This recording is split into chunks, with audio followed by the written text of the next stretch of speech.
pemahaman hukum waris di Indonesia sangatlah penting dan dibutuhkan pemahaman hukumnya bagi masyarakat umum di Indonesia, di mana pembagian waris ini kita kan bicara soal, kalau kita bicara soal masyarakat etnis Tionghoa, maka dia akan tunduk pada KUH Perdata. Dan kalau kita bicara soal masyarakat yang menganut agama Muslim, maka dia akan tunduk pada kompilasi hukum Islam ataupun Al-Quran, gitu ya. Nah, di dalam pembagian tersebut harus diperhatikan ketentuannya. Kalau misalkan etnis Tionghoa itu kan KUH Perdata. KUH Perdata bicara soal legitimasi porsi. Apakah bagian mutlak dari ahli waris ini sudah terpenuhi atau belum? Jangan sampai nanti ada open dispute atau sengketa waris di pengadilan, atau sengketa waris itu bisa mungkin nanti terjadi ada unsur pidananya. Unsur pidana mungkin dalam hal pemalsuan dokumen, dalam pembuatan SKHW ternyata ada salah satu tidak masuk ke dalam dokumen tersebut, maka akan menjadi persoalan panjang dan menjadi persoalan hukum bagi ahli waris yang ingin berdamai tapi tidak bisa berdamai, gitu.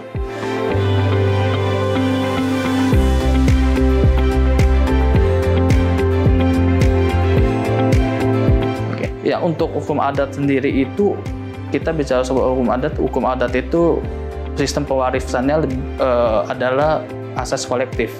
Saya mengambil contoh di hukum waris adat di Minangkabau, gitu ya. Jadi memang sistem pewarisan itu berbeda dengan hukum Islam dan hukum perdata, gitu ya. Dan memang hukum adat ini adalah secara bersama-sama menikmati adanya pewarisan dari si pewaris, gitu ya. Dan memang ada beberapa objek waris yang tidak bisa diwariskan seperti rumah gadang, gitu yang ada di Minangkabau.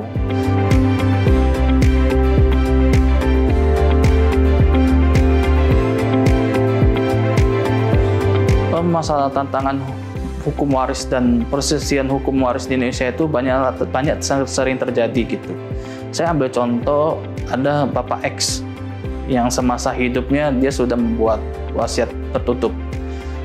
Dia membuat surat wasiat tertutup dan dia menitipkan itu kepada pihak notaris. Dan pada saat semasa hidupnya dia ada 1 orang istri dan 5 anak kandung. Pada saat beliau meninggal, maka surat wasiat tertutupnya itu harus dibacakan oleh Balai Harta Peninggalan berdasarkan pasal 940 KUH Perdata.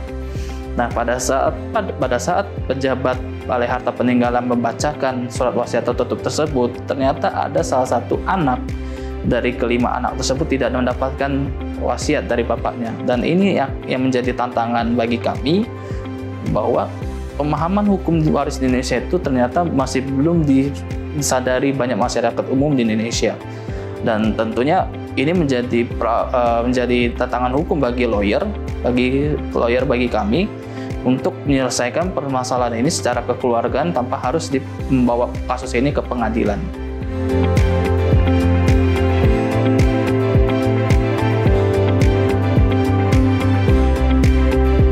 Bagi kami, tips dari CHP Law Firm untuk menghindari sengketa waris adalah pentingnya pemahaman hukum waris bagi masyarakat awam di Indonesia, khususnya bagi masyarakat etnis Tionghoa, maka dia akan tunduk kepada KUH Perdata. Masyarakat Muslim dia akan tunduk pada kompilasi hukum Islam, di mana pembagian waris yang menjadi persoalan sering terjadi dalam contoh kasus praktek itu banyak masalah pembagian.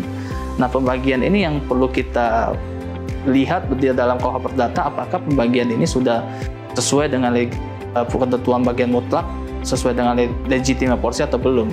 Kalau misalkan memang ahli warisnya itu nanti pada suatu saat tidak menerima bagian mutlaknya dalam kita bicara soal legitimasi porsi, maka dia akan persoalkan hal itu di dalam pengadilan untuk membatalkan akta wasiat, dan ini akan menjadi persoalan hukum yang panjang bagi ahli waris tentunya. Dan makanya kedasaran dari kami dan tips dari kami, pemahaman hukum di Indonesia, pemahaman hukum waris di Indonesia harus dipahami betul oleh setiap masyarakat awam di Indonesia. Itu aja.